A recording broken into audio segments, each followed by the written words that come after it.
Should be on. Yeah, usually. Gentlemen, thank you so much for joining us this weekend. We trust your trip to Traverse City was as uneventful as possible, even though Peter had an extra long car ride to get here. Yes, they can. On Wednesday, we found out our link from Chicago to Traverse City was canceled by the airline. And so we ended up, thanks to Mrs. Tygra, who is always on the ball, man. She had her computerized the laptop out while we were talking to the airlines, and she looked on the map and she said, "What about Grand Rapids?" And the lady at the airline said, "Oh, I'll look." And then so we went to Grand Rapids, and then Jason, wonderful Jason, there he is, that fellow. Hey, Gina. And that's Mrs. Tygra. So we named all this. And Jason picked us up here in Grand Rapids and drove us here. You know. Yeah, starting off. Yeah, I'm tired. But we appreciate you guys being here with us this weekend and joining us at Cherry Capital Comic-Con. And we wanted to spend a little time today and talk about your time on Thundercats and Silverhawks. And we'll leave a little time at the end for Q&A, because I'm sure the crowd has a ton of questions, right? Yes. Yes? Guys, you're supposed to help me sell them. So I guess let's maybe start at the start. I know you both had careers in broadcasting, doing voice work and other things. How did you find your way to Thundercats? Let's start at the start. You want to go first? Basically, as Rob was saying, working in the industry, in the voiceover industry, going out day to day. This was a phone call from the agent with an audition, which is, you know, one of the things I always say about it. It was just, at first, another audition. Interesting idea, a cartoon. Didn't know how big or what or anything. It was go to this office, actually, not even a studio. The office of the production company, Rankin Bass. Meet them, say hello, and they're going to ask you, you know, do some voices. So it was another day, another audition, and then after, thank you, the guys at commercials and voiceovers, I found I had gotten the job. It was then that I was told that this is going to be good. This is going to be a series, and what it turned into, the wonderful couple of years, few years of working with them. So yeah, it just grew out of that ordinary day. Yeah. Who knew, huh? And 40 years later, we're sitting here talking about it. I think I'd been in the business longer than Peter. Yeah. Peter had another career first. Yeah, that's a bum. What did you do? You were an accountant. I had done a few things. Looking for what my thing was going to be. So I had worked for like 5 years, back office work on Wall Street as a young guy, and then I learned the accounting that went with bookkeeping for commercial, for actors, residuals, things like that, session fees, that sort of stuff. And I was working at a talent agent's office, and I've always all my life liked playing with voices and silly accents, and alienated some family members because I would imitate them. So got an early start, and that agent helped me kind of realize that this is what I should have been doing. This is what I should have been doing. So yeah, but yes, it took me a while. I was in, let's see, early 30s by the before I got going into this business. I got started a little earlier than that. I was 15. Wow. 112 years ago. I was 15 years old, and through an amazing chain of circumstances, got a job at a radio station as a disc jockey. Not a DJ, a disc jockey, actually playing the records, the Beatles and stuff on the air. And I had always done voices when I was a kid too. My mother tells me from the time I could talk, I was imitating whatever I saw on television, animated characters and celebrities, famous people. So when I started in the radio, I incorporated that into my radio show. I had this make-believe bodyguard, you know, Big Louie, who would stop in once in a while and say, "You're not doing so good today, pal. Pick up a tempo," and stuff like that. And I added some other characters. And then as I moved across the country, moving to bigger and bigger radio stations, bigger and bigger cities, I found that I could make some extra money doing commercials with those voices. And then by the time I got to New York, that's where most commercials were made, New York, LA, the network commercials, you know, national commercials. And in terms of animation, I had already done quite a bit of that before Thundercats. I was the voice of Count Chocula for 40 years on the commercials.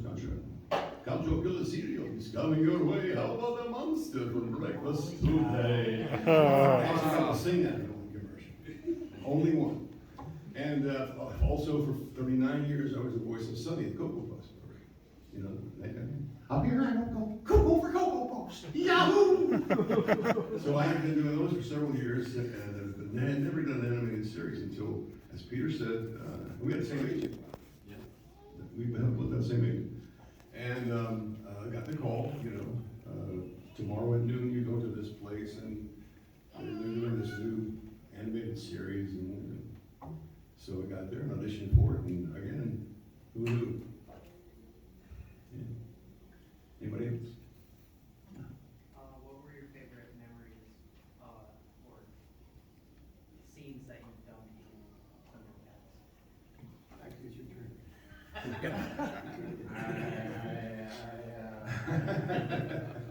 One of the things I've discovered over the years, meeting fans, is that you guys know more about this than I do. That's why I let you go first. That's true. I mean, Yeah. people are always coming up and saying, "I have a question. In episode 126, they go, oh, Those people. When Monkian said to Tygra, talking to myself, what was the meaning? I don't know. I just read it. There isn't one scene that I could, you know, pick out in that way. There were some episodes that were particularly, I can remember as particularly being fun. Like when Monkian had his day. There was the episode when Monkian takes charge. And of course everything goes, you know, downhill from there. So that was great just for that. Then there was a guest character, you know, there were always these guest villains showing up and what have you. The one called the Demolisher, who came. And what he demolished most was my voice that day. We would audition in the studio for a new character. And everybody would take a shot at it. And then the director, Lee Daniker, bless her heart, she would say, "Okay, that's good, well, let's go with that one." And so, I won, I got that, I won it. And then some bizarre voice that, you know, until by the end of that session, "And the Demolisher was more like that." So there were things like that that stand out rather than, you know, one scene or that, you know. Well, the memory that stands out most to me from recording the show, not so much what the episodes were or anything like that, was working with Earl Hammond. Mum Ra. First of all, Earl was just a great guy, funny guy, been in the business. He was much older than us. He was, yeah. Probably our age Yeah. when we were recording the show. He had worked with Marlon Brando. Yeah. You know, as an actor, he was one of those guys who came out of that revolution in acting. And Earl Hyman, who played Panther, he was on the Bill Cosby show. He was the father. So we all had a lot of experience in the business. But I think for me, it was the most fun doing cartoons. Yeah. We did Silverhawks, we did Tiger Sharks. Yep. Did you do Camp Newman? Yeah, that was part of the ABC Yeah. Saturday morning 2-hour special. Okay. I don't know if I was in Camp Newman. I was in, what was it? The one I played, Karate Cat. Oh, correct, yes, I was in Karate. I played Boom Boom Burmese, the big fat cat. I don't know karate if this is gonna work or not. But we all had so much fun working. We worked for takes a long time to make the series, you know. You do 13 episodes to start, and you try to sell them to a network, and if they buy them, then you start working on another 13, and then if they buy, you know. Well, but this thing with Thundercats, though, was so unique. The project was from the get-go 65 episodes, right? And we were coming to the end of it, and then we were told we're gonna do another 65 because it was so successful. And then I think Silverhawks came at kind of the same time as the second. I recall, we started recording Silverhawks before we finished Thundercats. That's my memory. And It may not yeah, be. was it, do you remember finished before the first season? No, Or the second season? it was the second season. Second, Yeah. yeah. So we're almost completely finished with Right. Thundercats, and then we started doing Silverhawks. Yeah. Then after that, Tiger-Sharks. And Peter and I, and pretty much the whole cast of both of those shows, the same cast of people, basically. We did several animated holiday specials. The Life and Adventures of Santa Claus. That great. still airs. That was claymation, yeah. Yeah, that still airs And every we year. worked with Sir Alfred Drake. Amazing, yeah. Sir Alfred Drake, who was a famous actor, singer, Broadway performer, you know. None of them is called A Star for Jeremy. Some of these they still show them during holidays. So we worked together a long time. There's a lot of videos that float around the internet of the in-studio reads, you know, and how everybody plays off of each other. Yeah.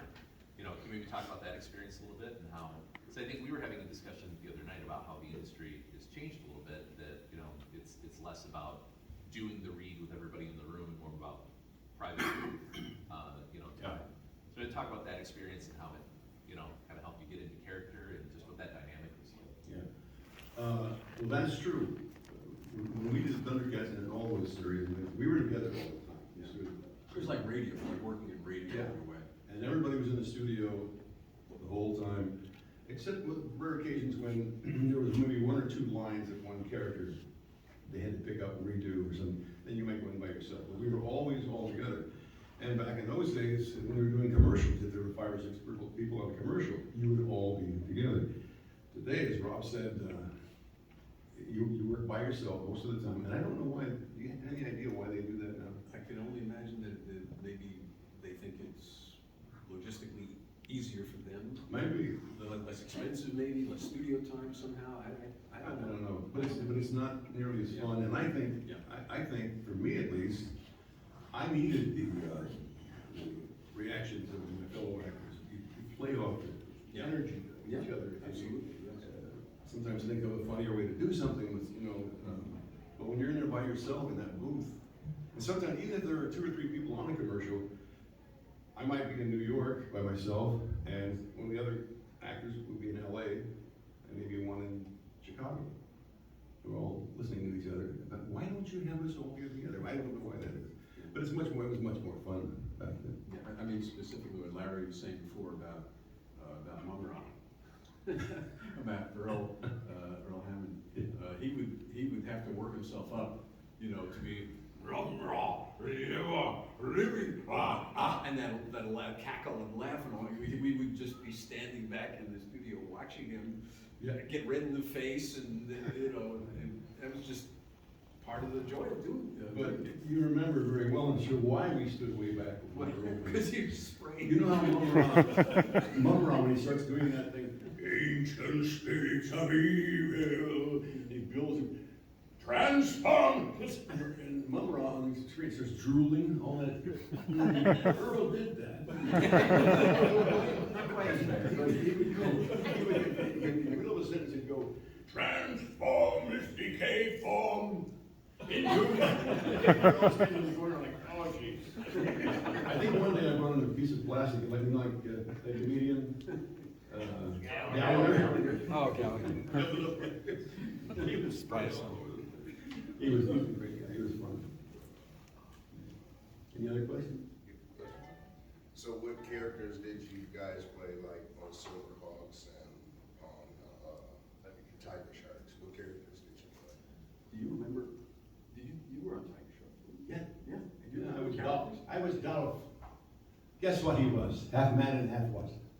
Dolphin. Tiger-Sharks didn't really take off. Yeah. And honestly, I can't remember the characters that he did for Tiger Sharks. Well, you were the star on the Silver. And Silverhawks, yeah. Yeah. Yeah, for Silverhawks, I was Lieutenant Quicksilver. Then also, Seymour, the taxi driver, the space actor. You know what I mean? You know what I mean? Well, we all, on all the shows, we all played all the characters. 5 or 6 of us in the cast played 130 episodes of each of those. Played lots of voices. Yeah. Probably, maybe, in all we each played maybe 100 different voices. Yes, and you can imagine later on in the process, you know, trying to come up with a voice that you hadn't really done before, some different rhythm or something. So, every so often, the director from behind the glass would say, "Well, that's a little bit like The other character. Yeah, or sometimes the character would show up for the first time in a long while on the series. And so you get into, how did he sound? I forgot how he did that. You then have to find it, play it back. Yes. Oh yeah, I remember how he did it. Okay. Said we had another question over here. Hi, pleasure to meet you. Could you give me an inside scoop on the anointment of Lion-O, the 4-part series? That, I mean, I hate to be that guy, but I'm only kidding. yeah, but for such a intrinsic to the story of Thundercats, that it's Lion-O's opportunity to be tested, to be the leader. For you guys, how fun was that to work with that storyline? And Tygra was actually in the 4th episode was the last one that got to influence you. And I mean, did you guys work with that? And how fun was that? Did I give him the okay, or did I can't remember. He didn't fumble it. Yeah. Did he say he became a Thundercat? Yeah. That's how he became a leader. Yeah. Well, I liked those early episodes because Lion-O was still a boy. Yeah. So I had to do, a 7-year-old or 12-year-old boy's voice. And I was a little daunted by that at first, and then I just started really listening to 12-year-old boys, young boys, and realized that I didn't have to change my voice that much. It was just the attitude, the energy, like when he was 11 years old or whatever he's supposed to be, and the confidence. He didn't have the confidence, right? So it was, I don't know, Stark, if I can do that, I mean, maybe Tigra should be there. And everybody said, no. So that's what it was, just softening it up a little bit, and I got away with that. Did that answer your question? I think your question is a little deeper than that. Yeah, a little bit. I just want to know kind of like what were you when that came across, that you guys were gonna be working on that series of episodes. Mm. I mean, was there a little bit of buzz among the cast that you guys actually got to work on something that would explain kind of like how he was going to be the leader, or was it? Early on. Yeah. That was in the beginning. Yeah. So Yeah. we were, just finding our way, learning about how this thing was gonna evolve. Okay. And, and so this was an interesting plot sequence. Yeah. But we didn't know then whether it would be more significant than something that came later or not. Okay. But if you want to talk about the psychological implications of the ego, alter ego, super, I have no idea. Well, we didn't, for one thing, we would get our scripts, a week before? If that. Something, if that. Sometimes even a few days Yeah. before we taped it. Yeah. So we didn't have a chance to get all together and say, how should we play this, or what do you think about this? It was pretty new to you, you get maybe a few days before and look it over. And for me at least, for one thing, since we were not on camera, we didn't have to memorize our movies. Like, actors doing movies, things like that.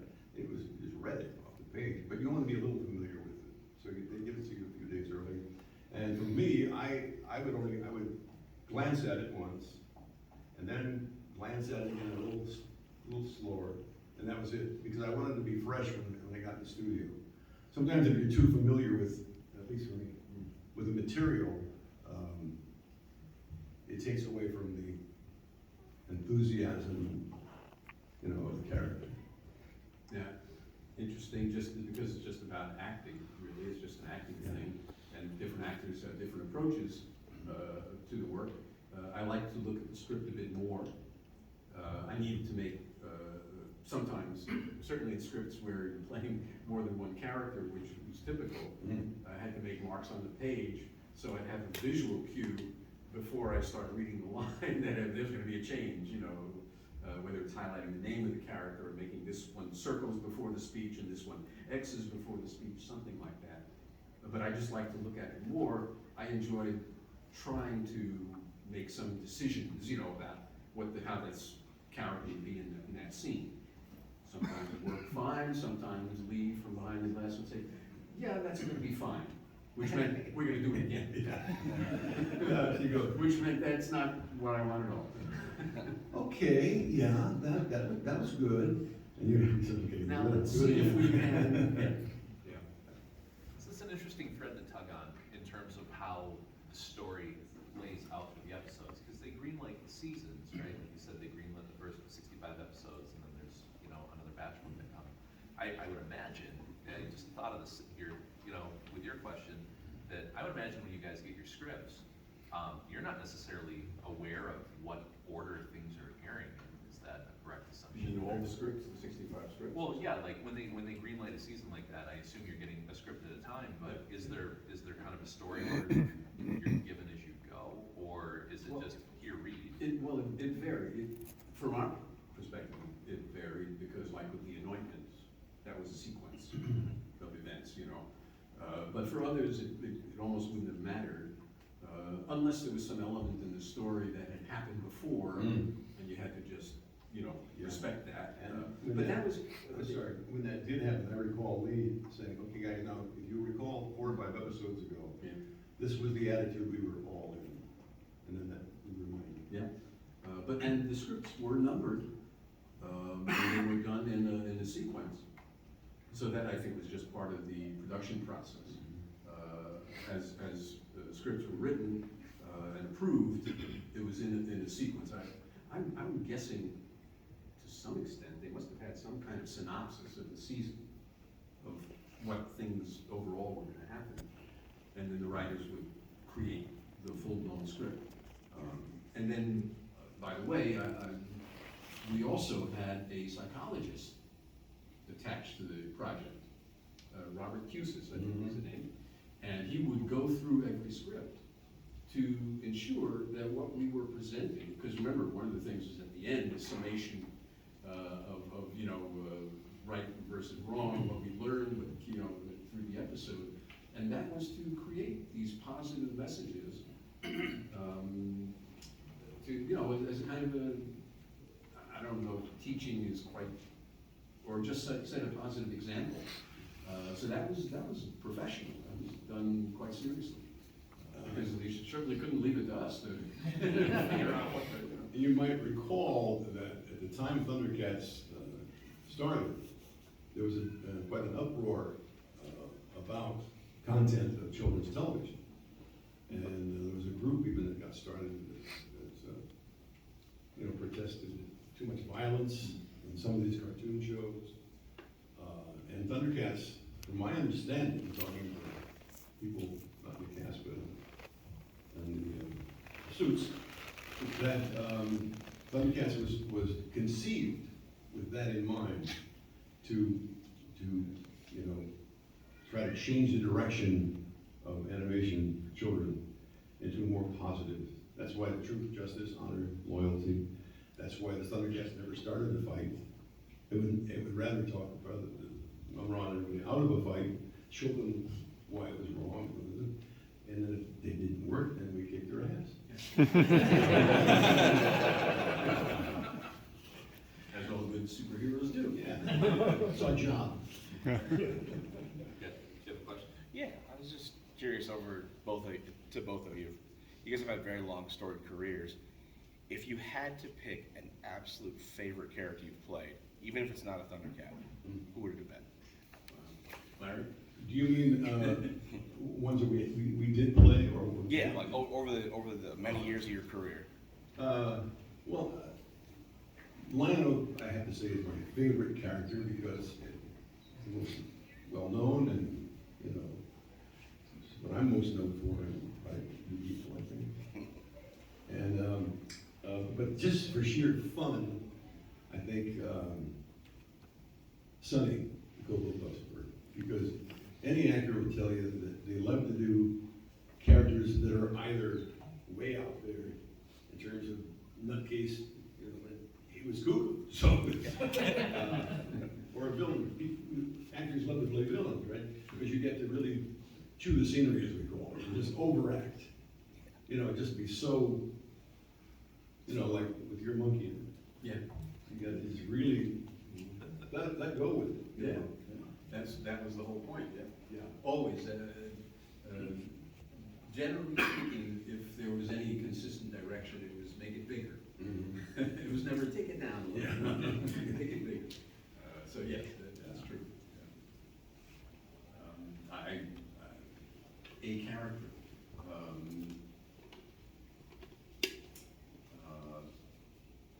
I guess one thing, because it was a bit later in my career, one that just comes to mind, other than, you know, the Thundercats, because Thundercats was a unique experience in and of itself, so there was, you know, so much about that. But I did a character for the Archer cartoon, a few adults shaking their heads, you know, it's not a kid's cartoon. So I was the Russian KGB colonel. I called him Yakov. They pronounced it differently. The producer and the director pronounced it differently. Kids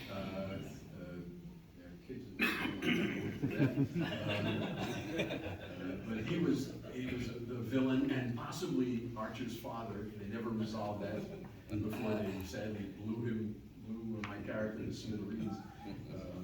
So that was great fun. Russian voice, and trying to make sure it didn't sound like Boris Badenov, you know, from Natasha, Rocky Bullwinkle character. Yeah. And one of the things about that character, when I started doing it, at one point I was having a conversation with my brother, a couple of years older than one of us anyway. So I told him about it, and he listened to the show, and he said he didn't hear my voice in it, and that was like, you know, wow, Yeah. that's a big That's a compliment. That's a compliment. Yeah. Yeah. Well, when you first started your career, I think for me at least, you loved it when people said, "I heard you on this thing, I heard you on that thing." Because yeah, I'm in the show business. And after a while, you're going to be able to, like you said, the honor is for somebody to say, "I would never have known that was you." I think it's interesting, Larry, you touched on something about with the evolution of children's programming and cartoons and content. And, you know, Thundercats and Silverhawks were of an era where a lot of rules changed in terms of advertising to kids on television. I think, if I remember correctly, I think like Masters of the Universe was the first, you know, episodic cartoon that basically kind of functioned as a half-hour advertisement for a toy line. So kind of my thought and my question around that is that during this changing time, we're looking at changing how kids are consuming this content, but also the rules are changing for marketing. Thundercats had an explosion of merchandise. What is that like, you know, kind of being involved in the show where it's, you know, picking up a lot of steam, greenlit for another season? Are you impacted by that while you're out and about? Are you seeing Thundercats merchandise everywhere? Because there was a time where you couldn't turn a corner without Lion-O being somewhere. Well, I have a great story in answer to that, and well, I always tell these things. This is a true story. We had been doing, the Thundercats had been on the air for at least 6 months or so, and we knew it was, the ratings were coming in, and everybody was, and people were talking about it, and we all, I think we got a hit, right? I think we got a hit show here. And I never realized how big it was until I was at Toys R Us. Rest in peace, Toys R Us. It was a couple weeks before Christmas, and I had been there a couple weeks before that, is what it was. And there were, the previous time, there were like 2 rows of He-Man or whatever, toys and action figures, and then there were Ninja Turtle ones, whatever was back there, and there was one of the Thundercats, an aisle on both sides. I walked in there this one day, and there were 3 aisles. Both sides of the aisles, all Thundercats. And I said to myself, we got a hit. This is a big hit. And as I'm walking down one of the aisles, there are two young guys, probably between 7 and 10, checking out the action figures. And I got closer and I heard one of them say, why don't you, I'm gonna get Tygra, he's the coolest one. You know, it says, oh, I'm gonna get Panthro, he drives a Thunder Tank and all this. I couldn't help myself. I said, hey guys, why don't you get Lion-O? He's the one who says, Thundercats, ho! And they looked at me like, you know, who's this perv? It's that old guy again. And he doesn't even sound like it. But as I'm, so I heard that, as I'm, yeah, did I finish this right? No. So I said, I got, whoa. And I figured I better walk away. And as I did, I heard one of the kids say, he didn't even sound like Lion. And I stopped. Little. Who only knew. You grabbed your pants. And my wife mentioned this to me. She said, I think it would be great if at a Comic-Con or someplace, somebody comes up and says, I was one of those kids. But so far, Something about that time as well, I'm sure you remember that, when they first decided when the toys were going to be presented, being developed, being first shown to the industry, the toy show in New York, we were invited to go there and see,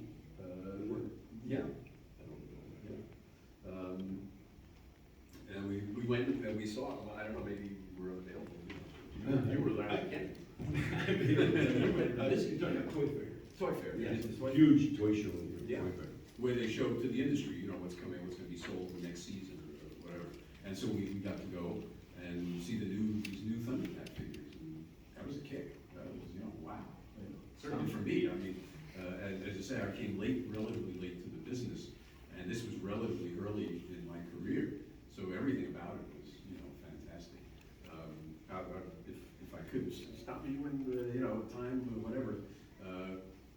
In 1985, when we were still recording, you know, early recording Thundercats, my wife and I took a trip to visit family in Hong Kong.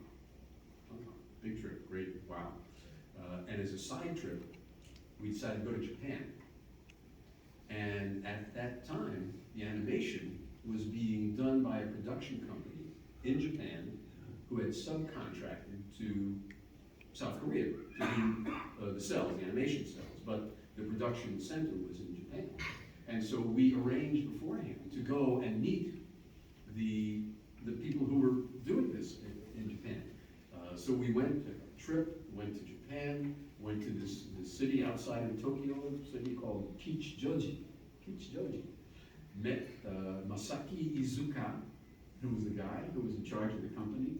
He took us to this great sushi restaurant for lunch. Oh my God, we still talk about it. And then we went back to the office and met the people who were doing the work, who were doing some of the artwork and all. And everybody was having a great week. We were thrilled, they were thrilled, it was all fun. And then they had part of an episode that they had done, put together, that they had dubbed into Japanese. Because it was for their audience. And to listen to the characters, Lion-O was an older man, sounded like an older man. Culturally, I guess, the leader had to sound a little older. Tygra, the guy that they had, Tygra, I swear to you, it sounded like it was me speaking Japanese. Unbelievable. Wow. And so imagine the thrill. And the other thing I did was when I was flying over one of the days, they were doing a session in New York. I had to miss a Thundercat session. Pick up my lines, when we came back. But I called on the phone from the airplane into the studio. Hey, hi guys, I'm on the airplane. I'm talking on the phone on the airplane. It was so, it was such a kick. The whole thing was just so great. So, yeah. It sounds like fun. I wasn't really Did you come to what? You didn't come to Japan? No. No. I was through pretty heavy with drugs, but a lot of it I don't. The Cocoa Puffs, they go right Just through. Where's Xavier? Xavier, that was totally a joke. Here they make you a little cuckoo.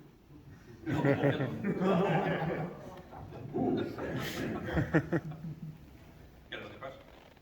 So, like, with your guys' like main voices for the Thundercats, like, what kind of things did you like draw from to even come up with those voices? Right. Is there like anything in particular that really led you to like, this is what I feel like a Thundercat should even sound like? Well,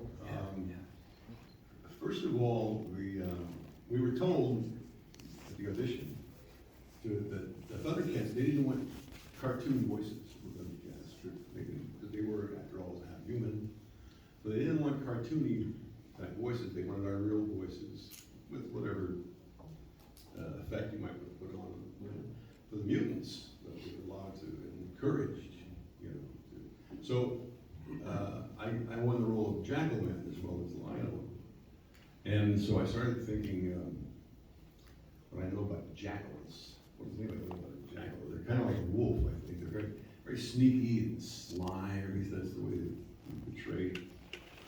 So I started thinking about that, and then all of a sudden in my mind I started channeling my favorite show when I was a kid, the Rocky and Bullwinkle.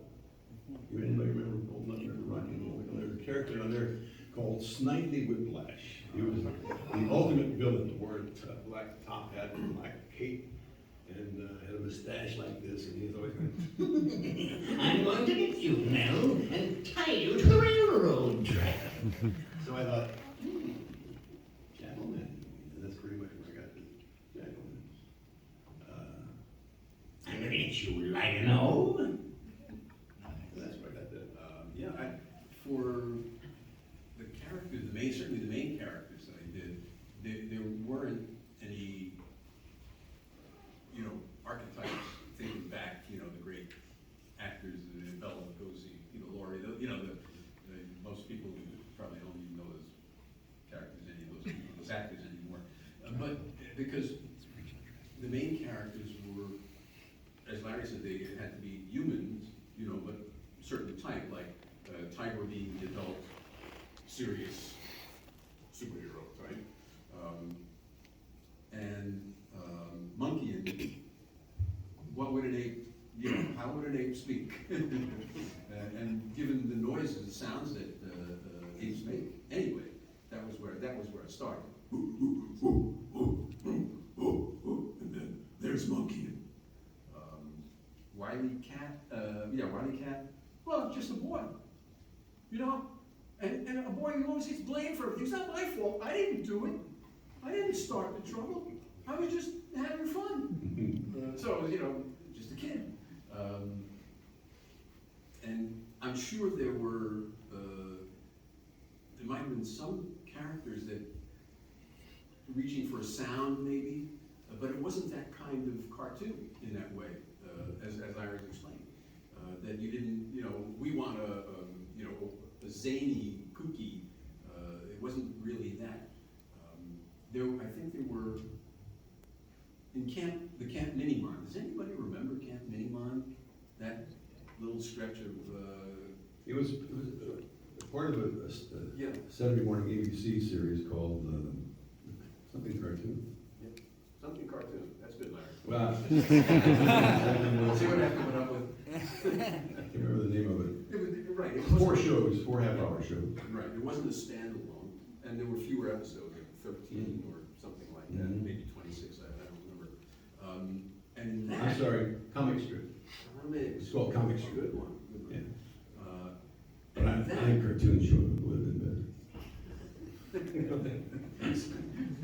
And in that, because the premise was child-sized versions of some of the classic horror movie characters, like Frankenstein, and I think Dracula, the Mummy. Then, so we could think about it, we could remember them, because we were, that was a while ago, and we were aware of who those Well, do you think that got the count show? Yeah.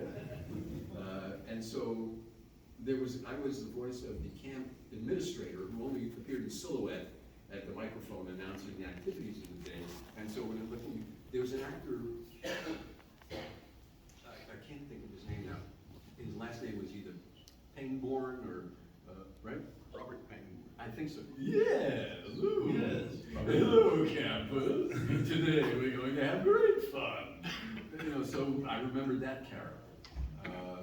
And then for Momo, which was the childlike mummy, was wrapped in bandages, always had boxing gloves on for whatever reason.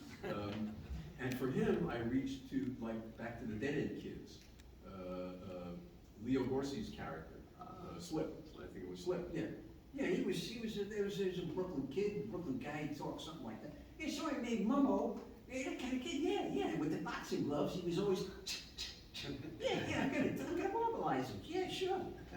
So could use the archetypes for that kind of cartoon because it was appropriate. Yeah. So, you know, that's just an example. Different job needs, you know, different kind of reference. General Mills used all those characters in the serials. Of course, Count Chocula, the one I did was Bela Lugosi, modeled on that, you know. I never drink blood, but not as scary. I never drink wine. That's what it is. Yes. Frankenberry was modeled after Boris Karloff. And in fact, Bob McFadden, who was Snarf on Thundercats, was the voice of Frankenberry. It's strawberry flavored, marshmallow. Frankenberry. If you look back, the original Frankenstein movies, Boris Karloff was the monster, but then in other movies, he was the villain of some kind. And yes, he spoke like that. He had a lisp, a bit of a lisp. So those were archetypal. Peter Lorre, anybody remember Peter Lorre? Yes. Yeah. Who's this? It's going to be terrible here tonight. And that was the voice they used, modeled the voice for Yummy Mummies, Mummy Yummy. Oh, Fruity Yummy Mummy. Yeah. Peter Lorre. Yeah. Peter Waldron did that one. That's the way. Oh. Well, by the way, I do a great Boris Karloff thing. I used to do my stand-up comedy act. Boris Karloff. Bowling. Watch this lot. I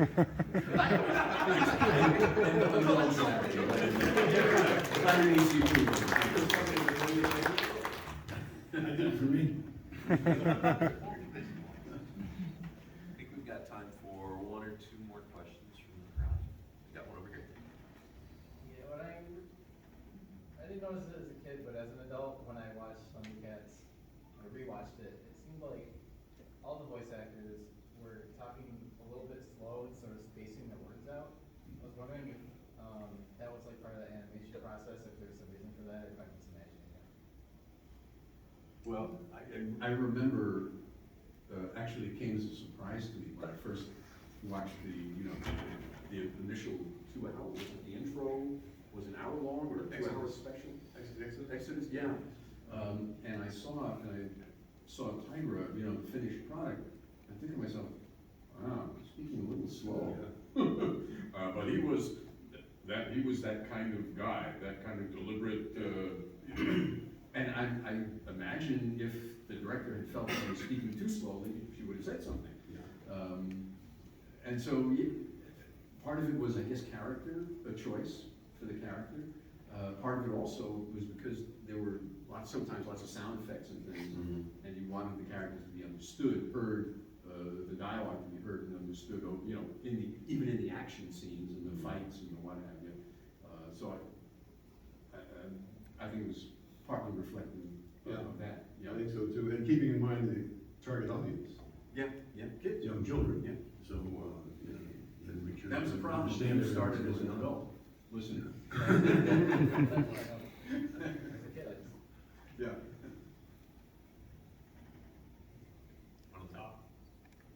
Being the original voice actors for such an iconic show, did you guys have any thoughts on the reboot they tried out a couple years back, or Oh, the 2011? Yeah. Yeah, I played Claudius on that one, Lion-O's father. They wanted the people who produced that for Warner Brothers, I thought it was a great series, by the way. Mm-hmm. Didn't last because toy sales were not big, sadly. But, what was my point now? You were Claudius. Yeah, I was Claudius, Lion-O's father. You were saying, But that doesn't go to this question, though. What was your question? Yeah, I'm sorry. Just, did you What have do you any think about thoughts on the series? Did they ask you for any advice for like the Oh. characters you would play, or? Not really, no, I don't recall. They just pretty much they didn't give me much direction, because I think they were all young people, and they were all, that's what I was trying to think of. They were all tremendous Thundercats fans, the people who worked on this, 2011 version. And they wanted it to be as much like, if you watched it, you would hear references on almost every episode to the old show. They even mentioned the Samuel Lange and one show. Yeah, the bag that took it had to get into it was the password was Rankin Bass. Right, yeah. So, I thought they did a good job staying true to the overall feeling of the original show. And certainly the Photo Thundera, they didn't change it very much. It looked different because it was anime, but I thought it was a really good series. I was sad when I heard it was canceled. I was not asked to perform in it, and so I hated it.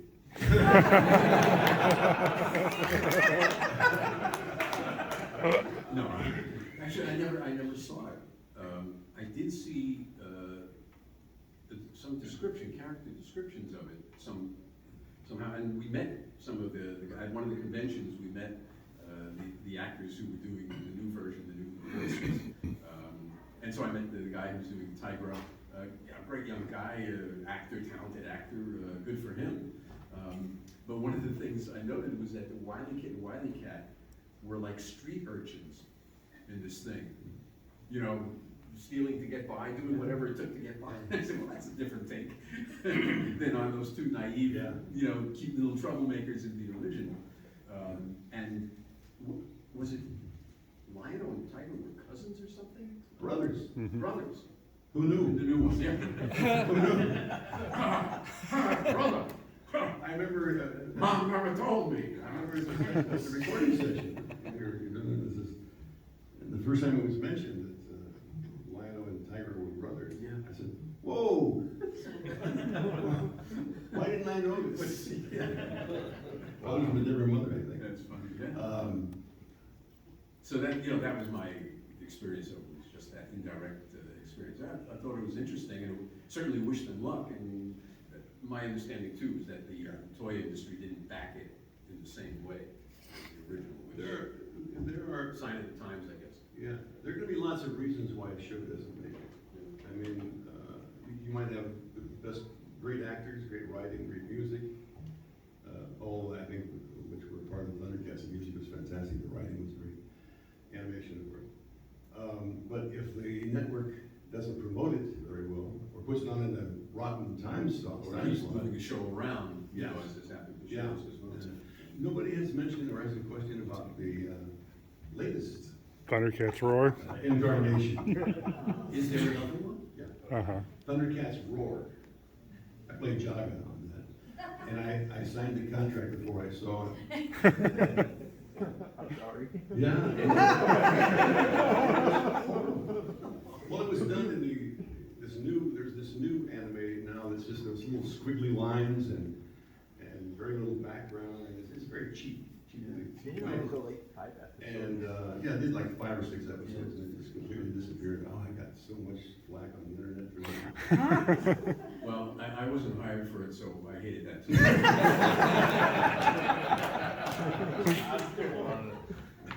It certainly had it dipped its toes in the absurd. Mm-hmm. Yeah, well, Jaga, when we played Jaga, they did play Jaga, like, on the original Jaga. Tell me, Lion-O. That was Earl Hammond. Earl Hammond. The same, right? Mumra. Yeah. It's also Jaga. Yeah. And, but on this version, I sound something like, well, what do you think about that, Lion-O? It's me, Jaga. The whole time I'm recording and I'm going, Jesus. I'm going straight to hell. I was wondering about the, were you in that Teen Titans episode where they talked about the show? Where you were defending Thundercats? Yeah. Yes, I was in that one. I currently do a recurring role on Teen Titans Go. The Chief is the character's name. You know, the Chief. I don't even know what he sounds like, but it's been a while since I but yeah, they did have me do one episode of Thundercats Roar as Lion-O. And this was after all the word came out about how rotten the show was. And the Teen Titans see this vision in the sky. It's Lion-O. And he's saying, he basically said, I want you all to know that I think this is a wonderful series. Thundercats. And I said, you should all watch it. Subtle. And again, I'm going, I've become a prostitute.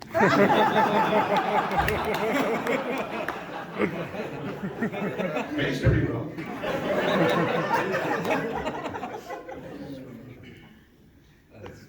That's a hua, but people don't know. From New York, it's a hua. Who are you calling a hua? Let's wrap it up with you. So. Got the last one. Oh, wonderful. So the pressure's on. Pressure's on. It's, big vocabulary words, deep psychological stuff. Reconnoiter. Yeah. That's your big vocabulary. Reconnoiter. Sample plan. The last couple of years, we've seen resurgences of these old shows like He-Man on Netflix and Hulu. Do you think there would be a place for a reboot or a more mature version of Thundercats on something like that? I think so. I like to think so. You know, listen, honestly, as an actor, sure. Where do I sign? But, you know, these are different times. The original Thundercats was done in the 80s, in the mid-80s. It was a different country, it was a different world, all that sort of stuff. The speed of things happening now, you know, is at warp speed compared to what was happening then. So I don't think you could reboot the original in that way somehow. Is somebody clever enough to come up with a way of you know, bending and shaping? I don't know. Certainly not me. Yeah. Actually, I just a couple of days ago was looking at Amazon Prime, and Silverhawks is there. Yeah. But it's not included with Amazon Prime, apparently. So I didn't watch any episodes. I'm honestly surprised that was never got a reboot, or has been rebooted. I don't know why this occurred to me, but when Peter and Lynn and I, by the way, Lynn Lipton feels terrible. She can't be here today. She had a medical problem. She's having some surgery. And she would love to be here. And we've only done this together a few times. Yeah. Three of us. Yeah. And I remember I read some of the promotion for, I think it was Ultracon in West Palm Beach or someplace like that. Maybe Philadelphia. And of course they were promoting the show so on the internet, and they put, big news, the surviving members of Thundercats. Those who are still alive and still with us will be here. At least from the original cast, because there were a couple of actors that joined for the second season. But yeah, that's you know, sadly, that's an accurate description. Yeah. That's it. I'm that happy. No, be on the feet. Yeah, we have to vote. Thank you all so much for coming and for being fans. It means a lot to us. Really, As it made me laugh and surprised me when I first started realizing how popular the show was, and I have in the years since, with a certain age group of people in different places around the world, I've done this. Did you ever hear of a cartoon called Thundercats? And in a coffee shop in Hong Kong, a group of people sitting at another table, one young fellow of the right age wearing a Superman t-shirt, excuse me, young man. They were from the Philippines, absolutely heard of Thundercats, loved Thundercats, we took pictures, we had, you know, so that's been one of the things, and you guys are just keeping that spirit alive. That's great. In France, it was called Cosmocats. Really? Cosmocats, yeah. Go figure. But really, thank you all for coming, for being fans. You have to do the Thundercats. Can we hear You a sight have beyond to do sight? it. Yeah, let's get some Thundercats? voices. What are they? Bands are coming in. What are they, like a dancing monkey? Let's see. Oh. Sword of omens, come to my hand. I, Lion-O, command it. Thunder, thunder, thunder, Thundercats. Ho! All right.